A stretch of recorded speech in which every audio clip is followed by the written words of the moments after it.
researchers to do the type of research that they can do. Like the type of research that's going to take a lot of time, a lot of investment, a lot of skill. But we also realized that to do that across the company is sort of unsustainable, right? We know that PMs and designers also have curiosity about users. And so how can we set them up for success as well? So that's the way in which we approach it at Zapier now, and similar to how we approached it when I was at Buffer as well. Yeah, I'll jump in because I actually have a question for Ronnie as a result of my own thinking on this. But I think structure is important because you need to, and to Roy's credit, I think he pushes a lot of people on this, but like, what is the purpose of research in your company? And something that I talk to a lot of early stage folks about is making sure that while you're trying to build a practice intentionally, you're not trying to cover all of the surface area. And so something we thought about a lot at Slack was like, what role does research play for different parts of the company, and sort of like what is the right cadence and depth that we can serve them? And that helped us drive both the work that we did as an embedded team, as well as the programs and sort of structures that we built to support other parts of the company. And so I think one of the challenges for a lot of folks early on is being focused enough that you prove that you're valuable and highlight the work that research can do, while acknowledging that you can't do everything. And so there is that kind of trade-off of like, I'm gonna be valuable in practice in this way, and I'm gonna enable people to get answers over here without letting that, that run too wild. And so the thing I would ask Ronnie, or sort of as your experience has been, how do you think about, the structures and where you're putting people and how you make those sort of prioritization decisions? Because you obviously have a finite set of resources and, arguably an infinite set of problems. Like how you set up research for success in that space can be very different depending on your industry, your customer, your problem space, your size, et cetera. Yeah, I think that there's this inclination to, and I think about this outside of Thumbtack as well, there's a tendency to jump to solutions and say, hey, we need a researcher, we need designers, we need to answer these questions. So whoever can answer them, let's go after and do it. And it's challenging, but to take a step back and say, okay, first things first, what are our needs? What are the biggest questions? And to have that conversation first and foremost with the leaders within the organization and get aligned on where the biggest gaps are. I find that a lot of folks will just say like, well, this is on fire and this is on fire. We just need to scramble to get it addressed, and we have a deadline, or we're shipping this thing, or we need this met for the experiment, right? There's a sense of urgency, and I would push back on whether or not that's perceived versus real urgency, and what are those questions that we need to get to the core of first in order to set up the organization up for success. So I mean, one of the things that we do at Thumbtack is, put a big emphasis on the needs. What are the users' needs, and what's the organization's needs, and where does that overlap? So if you can imagine some type of Venn diagram where it's like, here's what the user is facing, here's what we're facing, where is that overlap? Now let's go after that. And are there opportunities within that space that we can immediately address and or outsource or delegate to non-researchers, and that's within their skill set in order to address. So I think it's taking a step back, going back to understanding the needs of the organization and our users, and then solutionizing from there. I find that has been a really helpful approach, and I'd be curious if any of that resonates with either of you as well. Yeah, I was gonna piggyback on that, because I think in general, to be honest, I've seen user research actually struggle to apply the practice of research to what we do within companies. It's like, whenever I hear discussion around like, so-and-so doesn't want to do research, like why do they want more research, or we need this resource or that resource, and sort of step back and go like, oh, do you actually understand, like you're saying, Ronnie, like do you actually understand the needs here? Like, do we actually understand what the core problem is in this whole discussion? Because if we're able to take a step back and use our skills, then we get to a point of really clear problem definition, which is a really big problem. I think we don't talk about that enough. Problem definition is a real problem within companies. And then getting to a point of figuring out what solution may address this problem. But if you can't define that problem well enough, then you're actually not doing like our key our key superpower is not being applied to our work, which is sort of tragic. Yeah, Roy, it reminds me, I think the challenge is this whole, which I'm curious to get all of your takes on, is kind of, especially in practices in the earlier days, and I think this ties to democratization of sometimes busyness is equated with value. Like, we're really busy, we're doing a lot of stuff, and I think I'm curious about like separating, you know, some of these questions about problem definition and focus kind of get down to this question of value versus tonnage. And I think a lot of organizations struggle about where to kind of play in those, you know, how to optimize for those different choices. Yeah, I think that to Roy's point about, you know, kind of problem definition, I would imagine that most people are not very attuned to the way that most parts of their organizations make decisions and the pace at which those decisions get made. And one of the conversations that I think happens a lot with folks who I talk to about democratization is you have these kind of different speeds at which decisions get made. There's decisions that look like questions we need to answer in days, in weeks, in months, in years, whether it's feature, product, business, or company, whatever that layer looks like. And most of, I think, the frustration, especially for early stage folks, is applying the wrong method or approach based on the speed of the decision that needs to be made or the layer that it's being made at. And so you end up with this mismatch of people trying to do really long research for something that needs to be made really quickly. And to Roy's point, like, if you haven't spent time or energy doing that sort of organizational introspection or look, you don't even understand sort of the problem space that your colleagues are working in, or the amount of time or bandwidth they have to really reflect on those things. And so if you're bringing a like method forward or method focused approach, you're often applying the wrong solution to the problem because it's something that they can't use, that's done, you know, in the wrong amount of time, in the wrong way, to the wrong depth, whatever that is. And I think that Roy's point about like problem definition is actually a bigger problem for a lot of folks in research. How do you tie that to democratization? So how do you think that different types of decisions play well or differently with democratization needs? Yeah, I talk about this sort of the organization's metabolism for information, which is what I was talking about, like days, weeks, months, years, but also like an organizational appetite for research, which is like, what is it that they need done to what depth? You know, is it they need like a broad survey being done? I think there was a really great Twitter thread that went back and forth about whether people need answers or whether they need insights.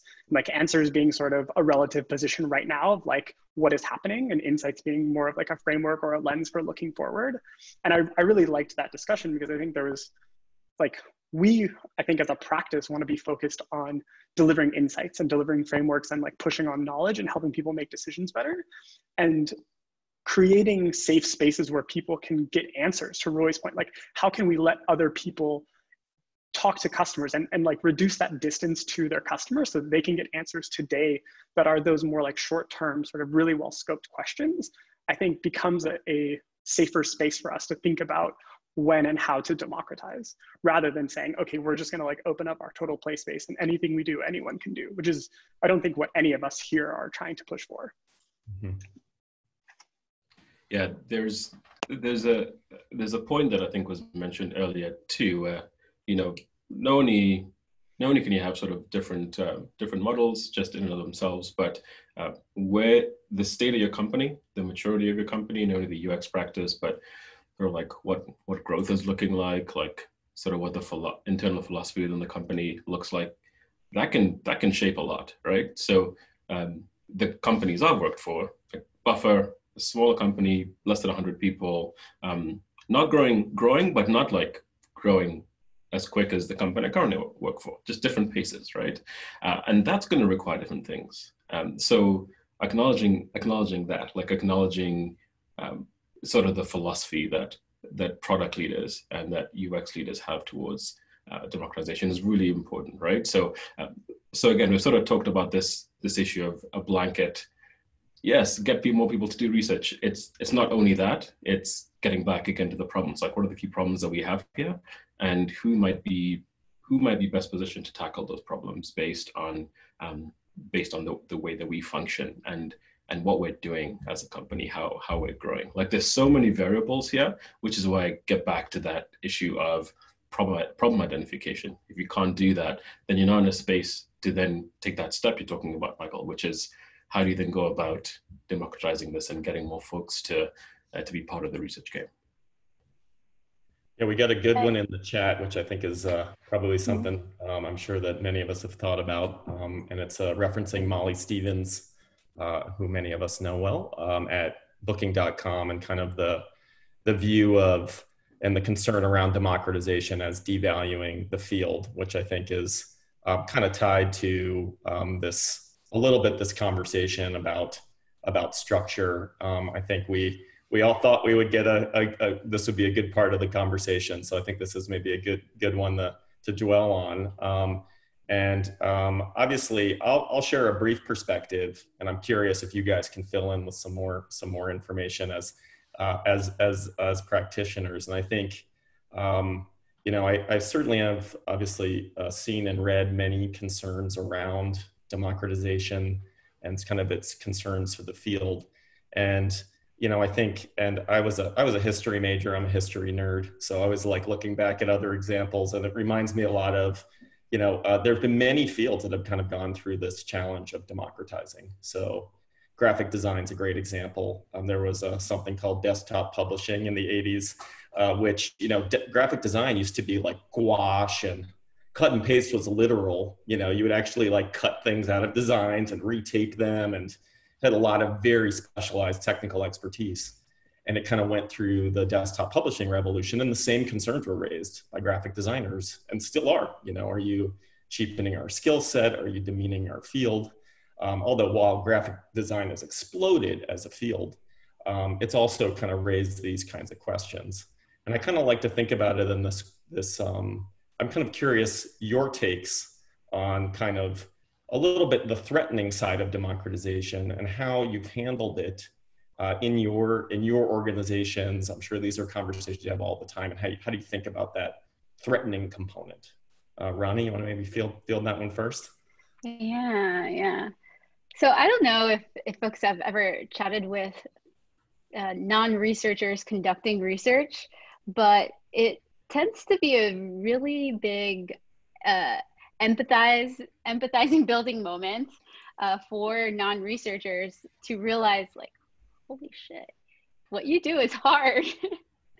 And if anything, it has allowed us to advocate for more resources, because non-researchers realize how much time and effort, the intentionality is required in order to conduct these research studies. And if anything, it has worked in our favor to advocate for more resources. So I'll put that out there. The other thing I will say is, I would try to compartmentalize a bit the different aspects of democratization, right? It's, do we democratize our process versus the practice of research, and can anybody go and do it?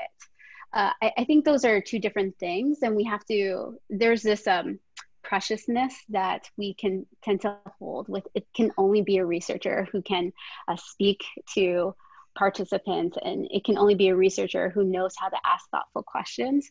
And I'd like to separate that out and say, this is a skill set that we train on and we're thoughtful about. And in fact, I think it's part of our responsibility to help educate and advocate our partners to go and have based on you're agreeing, go and have this type of skill set. And in fact, it will make the organization better. Now, there's this other aspect about, there is some training that needs to happen.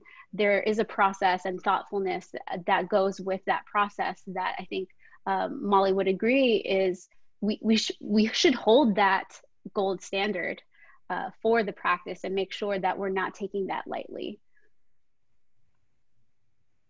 Lisa, you've spoken at length and written at length about within any good customer-centric organization, folks are talking to customers, sales are talking to customers, success are talking to customers, support are talking to customers.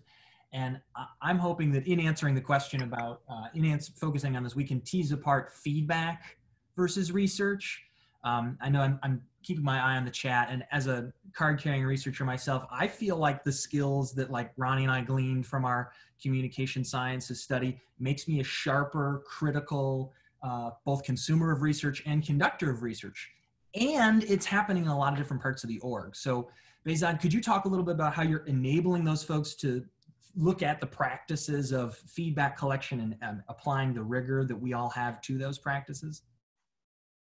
Yeah, and I'll state my bias. I mean, I'm a rhetoric major, so I'm right there with you in the, like, you know, sort of the communication sciences loosely. I think for anyone who's not familiar, I wrote a piece called "Democratization is Our Job." So I'm going to just share my cards, put them all on the table. But I do think that Ronnie's point about this being our responsibility is true, and I think people talk about sort of the mechanisms in different ways, but there was a really good comment from Andrew War, who used to be at Uber on LinkedIn, as a response to the piece that I mentioned. And we had a back and forth about, you know, yes, a conversation with a customer is not a research interview, but in many organizations, both of those things are having an impact on product strategy and the things that we are building. And so it's irresponsible of us not to recognize that and to do something about it. And when I talk to a lot of folks who are heads of research or heads of design and are thinking about how to democratize their practice, when we have very early conversations about quality bar, and I talk about how the first things they need to think about are, what are the guardrails you set up? How do you prevent customers from being exploited? How do you think about embedding intentional practices into the systems and processes that you're building so that there are these safe places for people to play in? Because the reality is that, like, yes, a product manager or designer is not going to have the same sort of competency from the get-go that some of us who've spent a decade doing this are. But if you think about the play spaces that they're in, or in the case of some of the things I've talked about at Slack, like, we have account managers who are doing research before they go on site and train people on how to use Slack. And it's actually disrespectful of me to our customers to see that different account managers are asking the same kind of questions in different ways and are trying to compare results to better serve our customers. Like, it's 100% worth my effort and my team's effort to work with them to standardize those questions, think about how to be rigorous and structured in what they're asking. And then all of our account teams can use that information, and the rest of the organization can learn in a more rigorous way. And I think, to Ronnie's point, like, doing that helps people understand why our skills are special and where they can be most valuably, you know, sort of utilized. And in many cases, it wins us more resources, because we're not coming in and saying, y'all are totally wrong and we're just going to steamroll you and do your jobs. We're saying, we have a specific lens on how you're trying to accomplish something, and we want to respectfully and responsibly play with you in that space to make those things better. I think Roy actually talks about this a lot in his writing online, of like, what are the right systems that we set up so that people can meaningfully and intentionally engage in this process and gather feedback in a way that they're doing so, you know, with respect to the customer, with respect to the business, and then they're not generalizing or extrapolating that into thinking that they've, like, boiled the ocean or have some magical learning about, you know, how a Zapier customer works, right? Like, it's a very narrowly defined problem. And I think the conversation that I want us to continue pushing on, and the reason I keep talking about this, is it's not about if, it's really about how and when. And I think, you know, there is that responsibility that we have, because these things are happening all around us, whether we want to fight them or not. Yeah, and I'd love to piggyback on that, because I think there's sort of, I think, a difference between what we hope and what we think versus what's really happening, right? Like, product managers, designers, marketers, they're really making decisions right now about what to do next, whether you like it or not, because that's part of their job. They have to make decisions, they have to make progress. And so I think it's a question of, do we embrace the challenge of helping them learn in a better way and sort of progressively make more customer-centered, user-centered decisions? Or do we sort of only embrace one method of doing that, which is train up UXRs, and they're going to be a filter through which information passes? I don't see, in reality, it sounds great. Yeah,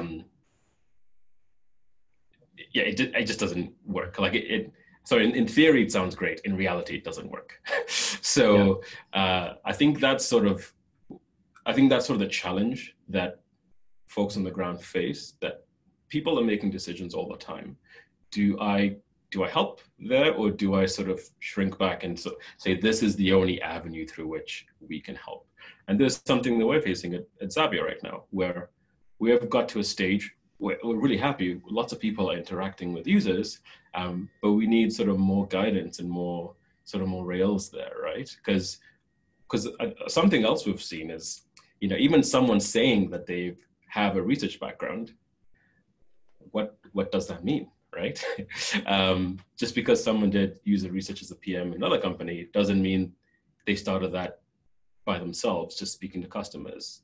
It could be different to someone who actually went through a UXR training course. So you want to help, but I think the reality is that these decisions are being made. Are we going to embrace that challenge of helping, or are we going to sort of swim in the UXR lane? And that isn't, I think, what Molly is fully saying, but I think it's worth talking about the reality of what's going on.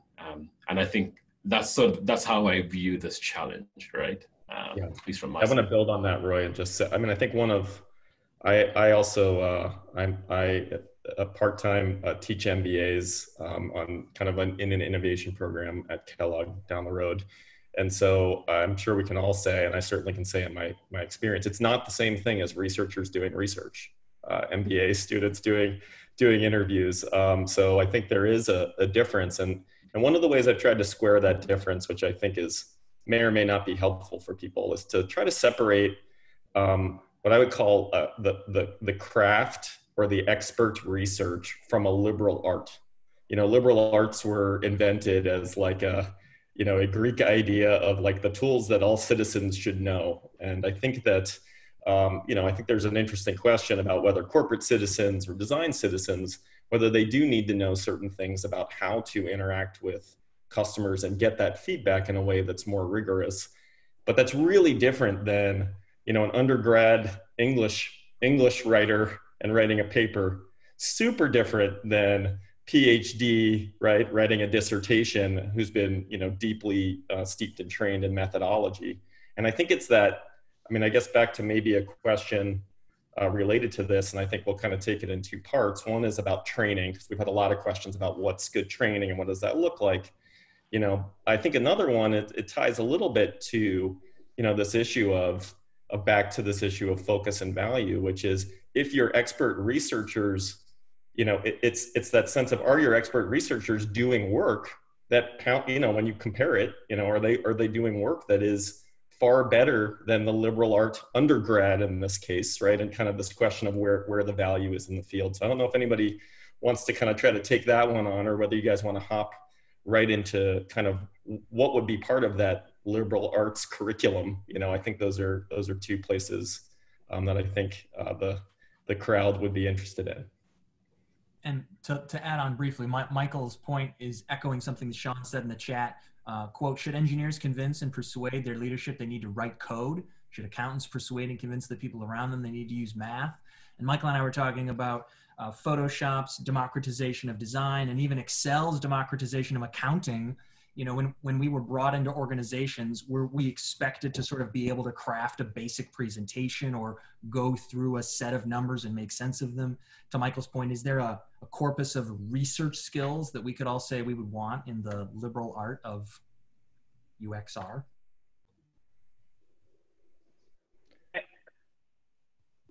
I'm conflicted about bringing up this example, but I think one of the things that the five of us talked about sort of in preparing for this, and sort of on a related vein, was data science and analytics being a sort of corollary here, where a number of organizations I've been a part of and friends I've talked to, their companies have sort of a SQL 101 or sort of some sort of like intro to analytics that, in the same vein of what we're talking about, helps people get answers, where you can learn the syntax of SQL and you learn what are some of the kind of canonical tables that people reference.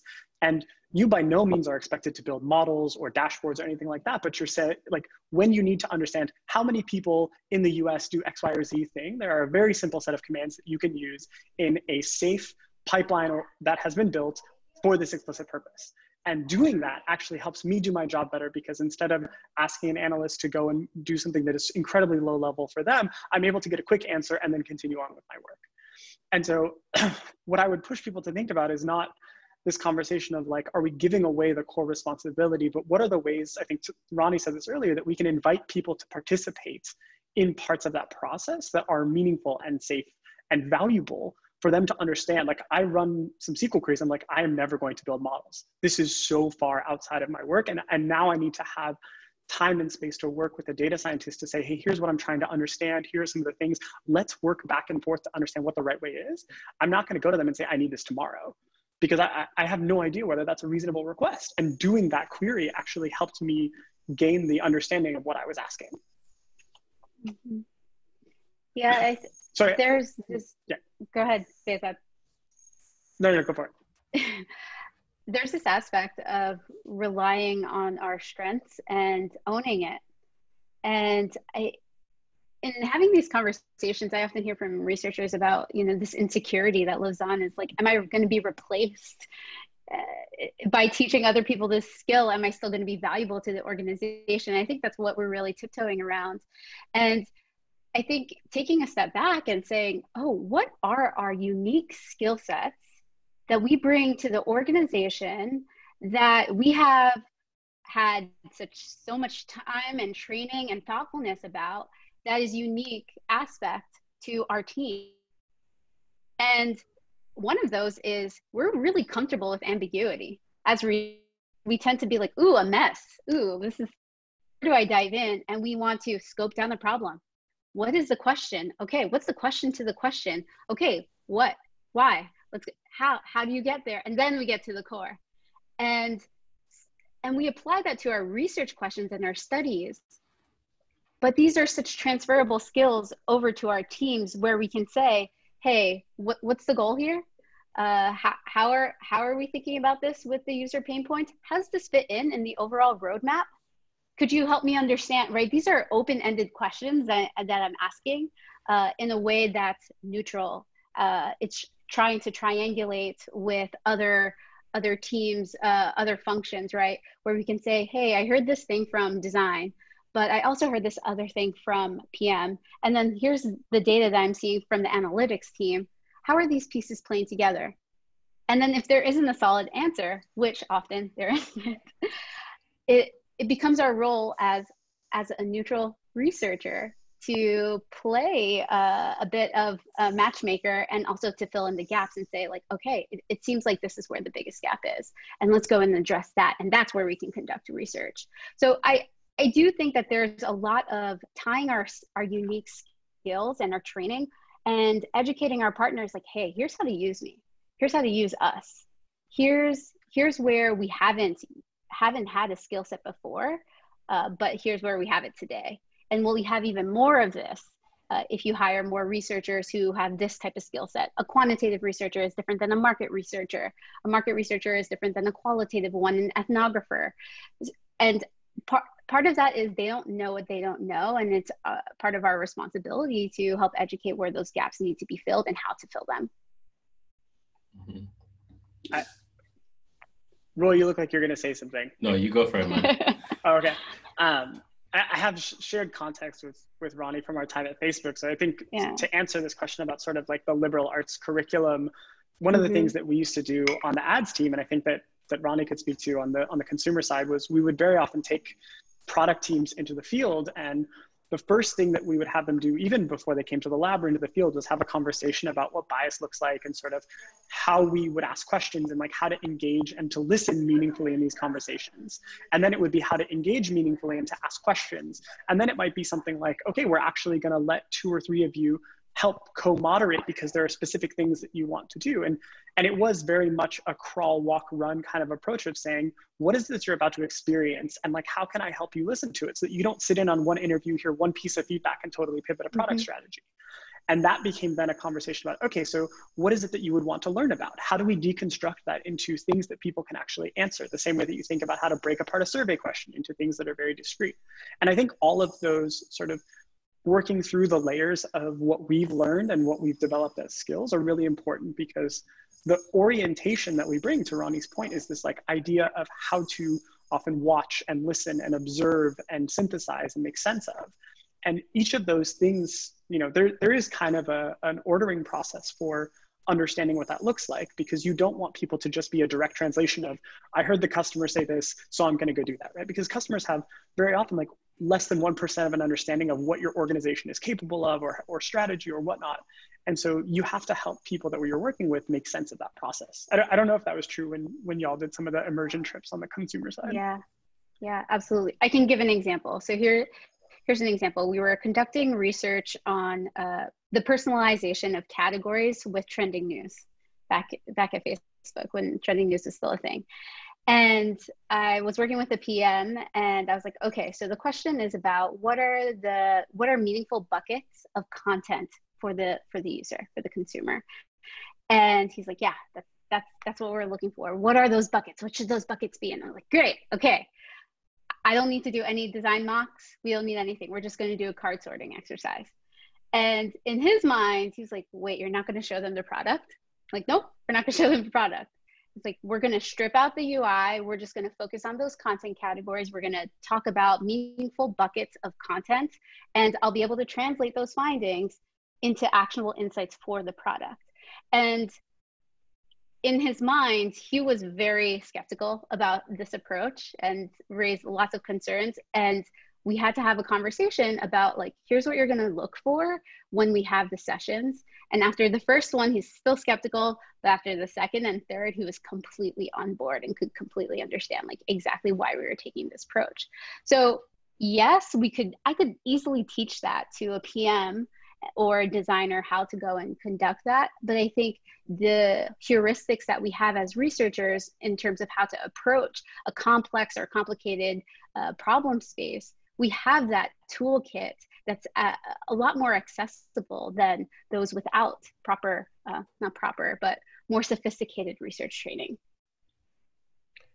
Yeah, maybe Ronnie, you could talk a little bit about what the training looks like at Thumbtack. I know obviously you've done a lot of work on training and training regimens, probably been through it a few times. So I'm kind of curious what the evolution looks like, where your training looks like now for non-researchers to participate in democratization. Yeah, this is credit and kudos to the research team over at Thumbtack. They were running with this before I even joined.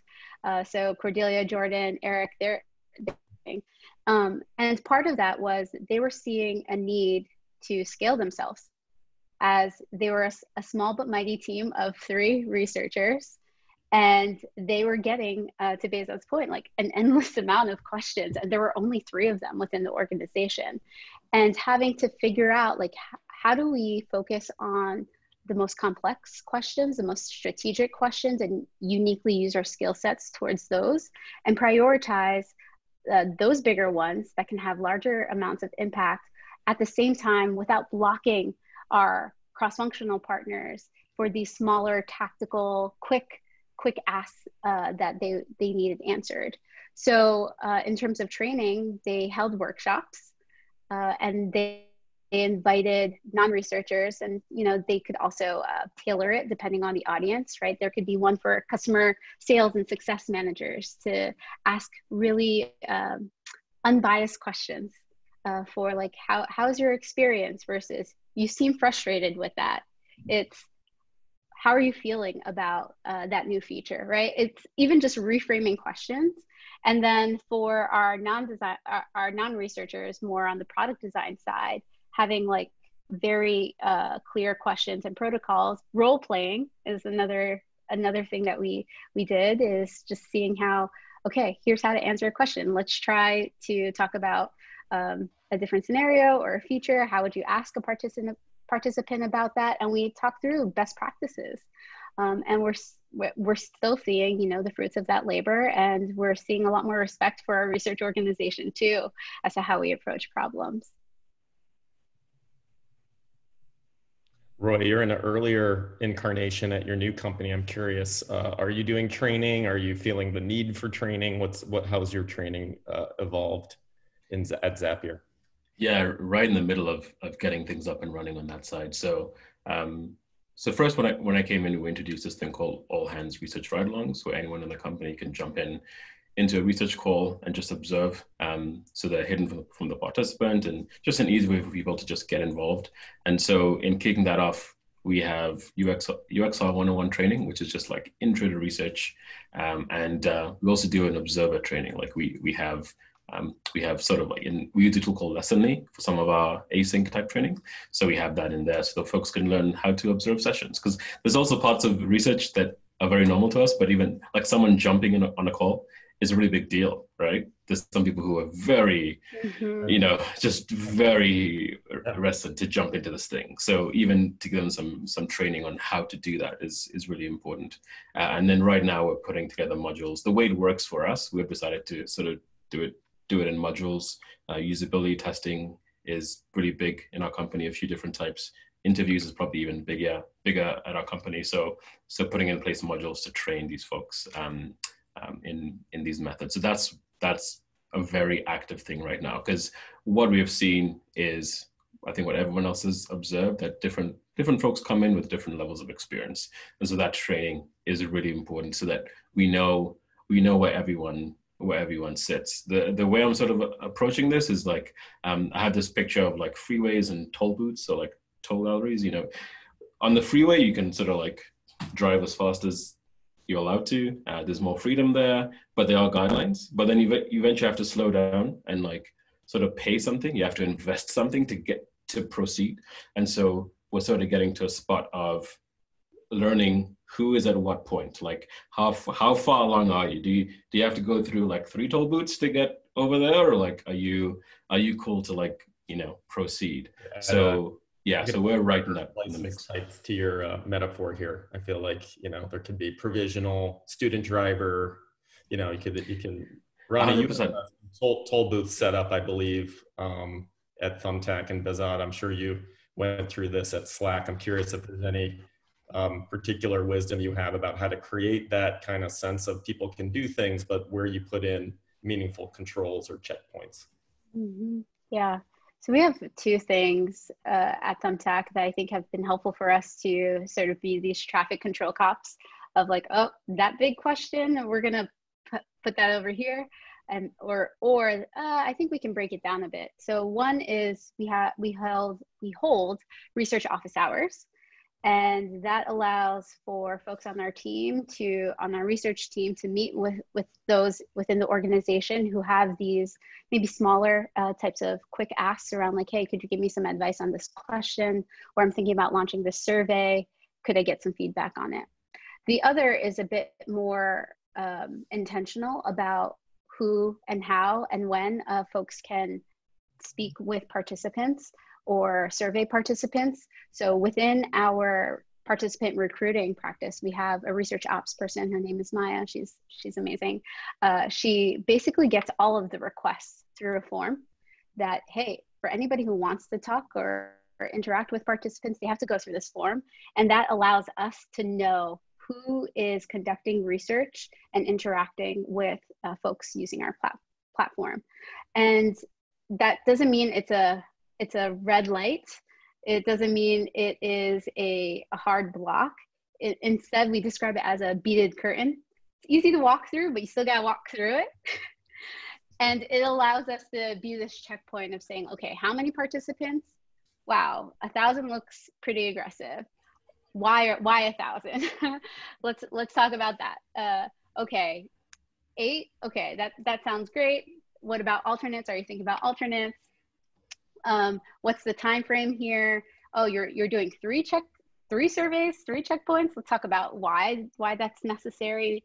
Can you just get away with 1? It dilutes the population pool of survey respondents. So let's talk about that. And it becomes 1, a checkpoint for us, 2, a moment for us to educate on some of the intentionality behind the decision making, and then 3, it's just a building the muscle and the relationship ongoing. And it's a good practice overall for the company to spend money wisely, and also for them to realize some of these like decisions that have to be made with research protocols. Yeah, I can't co-sign office hours or that kind of visibility enough. I mean, at Slack, I actually had complete oversight and control over who got to use Qualtrics. And like they had to— That's amazing. They had to like read a sort of terms of use that I wrote that said like, you're not going to do a bunch of these things or else I'm going to take your access away. agree to it, and then like I would grant them an account. But we also had office hours for exactly that reason, because the entire point was to help make visible parts of our practice that are very often invisible. And we were really lucky to have folks who had in prior worlds been doing research in some capacity. And so we were able to say, oh, like you actually can write a really beautiful discussion guide and you're an incredible moderator. You just need to think more structured about recruiting. Let's help you do that. And in fact, great, we've templatized all of these things. Let's help you, you know, I'll check off on your Qualtrics screener and then I can make sure to help you with scheduling and whatnot. But like, I think acknowledging that there are sort of different parts of this process that are going to be people's strengths or weaknesses. Justin Freckled and Lena Black, gosh, I don't remember Lena's last name, at Ashurian actually wrote this great piece about thinking about research as cooking and sort of like the importance of teaching people kitchen skills. Like you need to learn knife skills and like how much you need to cook a chicken to before you can serve anyone a meal, right? And so there are these like foundational pieces, I think, that we often, to Roy's point, take sort of for granted, that they're like implicit in our work. And even just the act of saying, okay, we're gonna have office hours, we're gonna talk about why is it that you want 1,000 people? Oh, you wanna have like enough confidence. Actually, let's have a conversation about what confidence and conviction looks like in research. You don't need 1,000 people. And like that whole process of, you know, that I think for us helped at Slack at least design what the curriculum was that we wanted to start teaching more regularly, because it was the conversations that we were having over and over again that we realized we should actually just standardize, document, and sort of scale. Yeah, it's interesting. I think it's this question of where the expertise shifts in the field is a lot of what we're talking about. And I think many of the questions people have are tied to this, right? So in, you know, a couple of them, one, you can kind of see how I think the work Behzad's talking about is how his expertise can scale across many different studies or a lot of work people are doing without doing the work itself. So that's one example of how you might get that scale. You know, there is a challenge still of, you know, for core researchers, you know, in your company, it may not, the democratization might not be right for your company and where it is. I think we kind of started with those mentions, but what should be clear, in my opinion, is that, you know, if you're a card carrying, you know, research practitioner, your work should be a lot better than my business school students that do a couple interviews. And by better, it means it has much more impact. It's being able to look at different questions and get to much more explanatory power. And so, you know, I think I think that inherently raises some of these existential questions that are hard to avoid around our field when we kind of bring this topic up. Roy, did you have something you wanted to add? Yeah, I was going to add on the side of, you know, talking about training and sort of guidelines here and rails. Like there is risk involved in democratizing research, right? Like you can get to a point where anyone and everyone is doing their thing, and you run the risk of really poor participant experience, bad decisions, and budget. Like, you know, on the point of like, you want 1,000 people for your research, like there's legit, I have seen folks who have run a survey, not in my current company or over Alaska, like in doing consulting, who have run a survey with tens of thousands of folks recruited. And I have no idea why they recruited that. So like you have burned through budget for because you didn't know, right?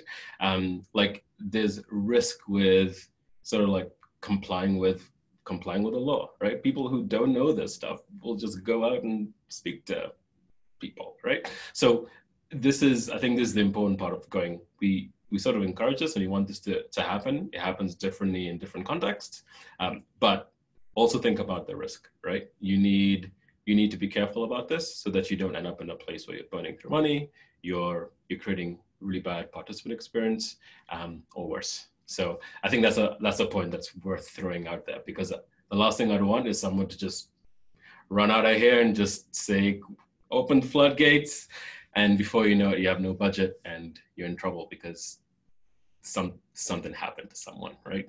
So yeah, just want to mention that. And I think that leads. Yeah, oh, pardon me, Behzad, go ahead. I was going to say, I think you know, Roy again continues to do this very eloquently, but I think, you know, similar to how we don't spend a lot of time talking about the problem, like I think a lot of us take the fact that we could or should do research for granted without stopping to acknowledge that like all research has a cost, and it's a very significant cost. It costs you time and energy to plan and do. It costs your participants time. It costs you energy and resources to gather, store, process, cleanse, and make sense of data. Like none of this is free, and you shouldn't be doing these things if you don't have a good reason.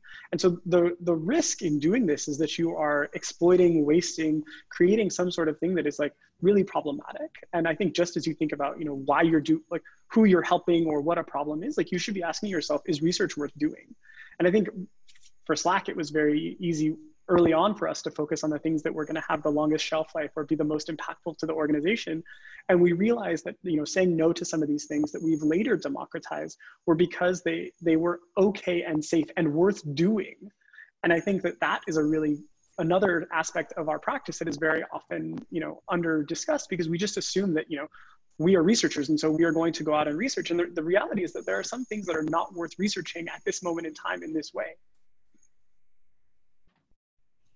With the closing time we have, we've talked a lot about structures and what democratization might look like. And there's a lot of good questions about what does the ideal democratized organization look like, which I think is an interesting question, which might, is it just that we have, Michael and I have talked about this, like if given the option, would you just hire 1,000 UXRs?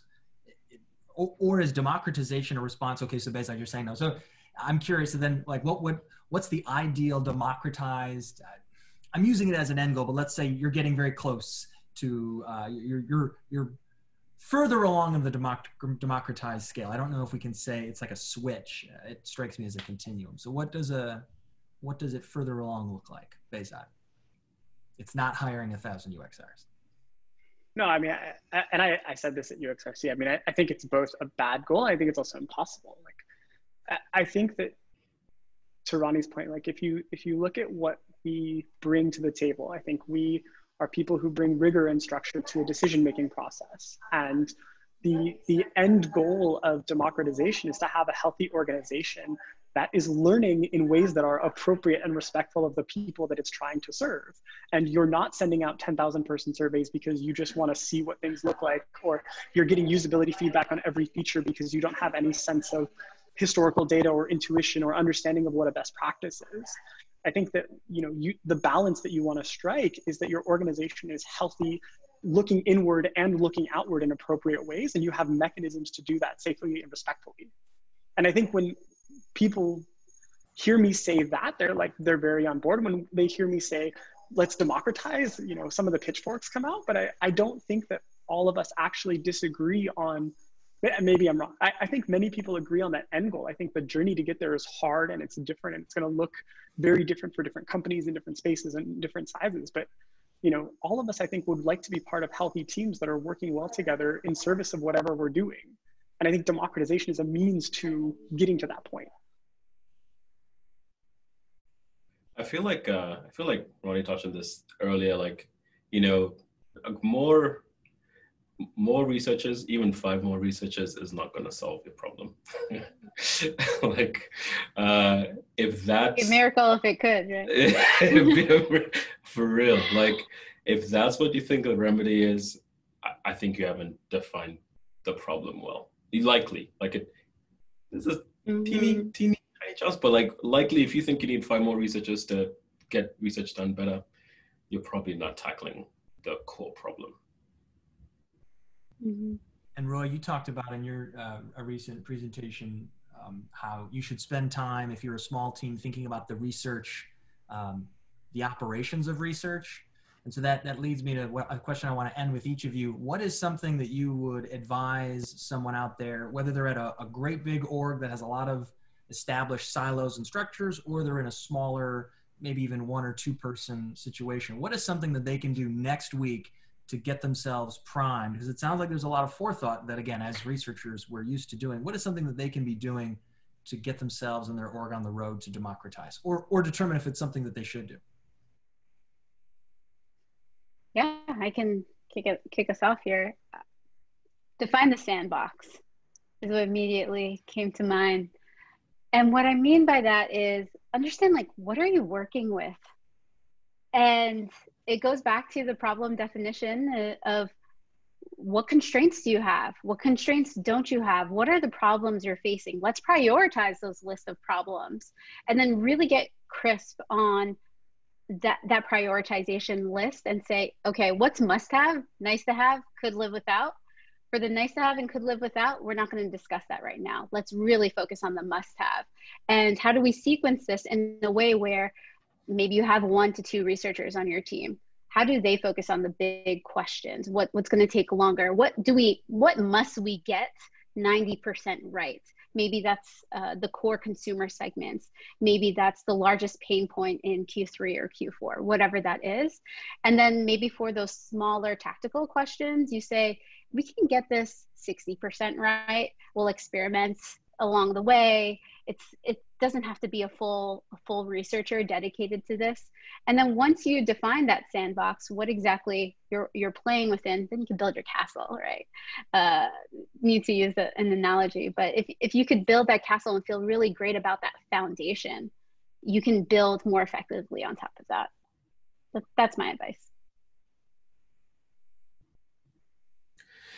Yeah, somewhat close to that as well. On my side, like I think, I advise UXR team of ones to like understand the business, right? Like if you don't understand how this company makes money, then you don't understand how you can add value. And that's really important, is like where you add value. So I'd say like, I'm fortunate that I work with an incredible head of research. Her name is Jane Davis. And we work really closely together, and she understands this stuff, right? And we have conversations about this, like understand how the company makes money, understand how product works. Because a lot of if you work in a SaaS company, like product engineering is the heartbeat of everything. So you sort of need to understand how things work there and who you can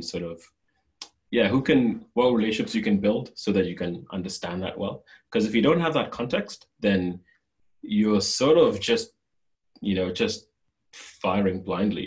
You don't actually understand what the intersection points are for you to add value. And as Ronnie is saying there, like then make further decisions about where you're going to focus or not. I'm really surprised by how many researchers I talk to who like have zero idea about how product make decisions, like what are some of the levers that allow a company to make more money, that sort of thing. Like you have to understand the business, you have to understand how decisions are made further upstream. I'm struck by how I just want to double underline. I think there's a big tendency in the field to begin with of people saying like not just learning the core functions of the business. Money sometimes is like an unseemly part of our field. We don't like talking about it. We don't like mentioning it, but it is obviously a critical part of what we're trying to do. And it's an important way for us to translate. So especially when doing strategic work, the work is more effective and it's more impactful if we can translate our work out into the organization versus asking people to adopt all of our teaching on our principles. There's something in the field about being able to go the other way as well, which I think I see often researchers somewhat reticent to do. Yeah, before we close, I don't. Just briefly, Behzad, it's always struck me as interesting when our customers and D-scouters and folks like y'all are, espousing rightfully empathy for the customer and don't often just sort of shift that empathy toward their stakeholders, folks who might not, quote, know research and the impact that can have. Behzad, take us out. Yeah, I don't know if Ronnie remembers this, but I used to give a presentation at Facebook on how to present research. And I had this slide where it was like methods, and it literally says in your appendix, because you are brought on very often as an expert. And the only people who want to know about your methods are people who want to replicate them or disagree with you. And so the important thing about sharing learning and helping drive decisions is doing it in a way that makes sense to the business. And I think both of, I underline everything that Ronnie and Roy said here. Like most people don't understand how their institutions work, and they've underinvested in what the organization, like how they make decisions, how they preserve knowledge, how any of that works, and what's the interplay between a lot of their partner teams. And they come in with I know how to do X and I'm gonna do X because that's what I was hired to do. Like most of us need a much more creative and holistic view on our roles as researchers, not as people who talk to customers or do surveys, or like we help people make better decisions. And there are infinite ways for you to do that in an organization. Do the one that works best for you. And like, it's okay if that doesn't work for other people because they're in different companies at different sizes working on different things. We tend to think of research as this external research that we conduct, but there's internal research that we can bring to our organizations as well. And all of that goes on to socializing what we do and furthering jobs and the impact that we can have. Behzad, Roy, Ronnie, Michael, thank you so much for some time. To all the attendees who stuck around, the 136 who are still there, thank you very much again. Stay well. We'll hope to see you on another one next time. Yeah, thank you so much for all this. Thank you. Cheers, everyone.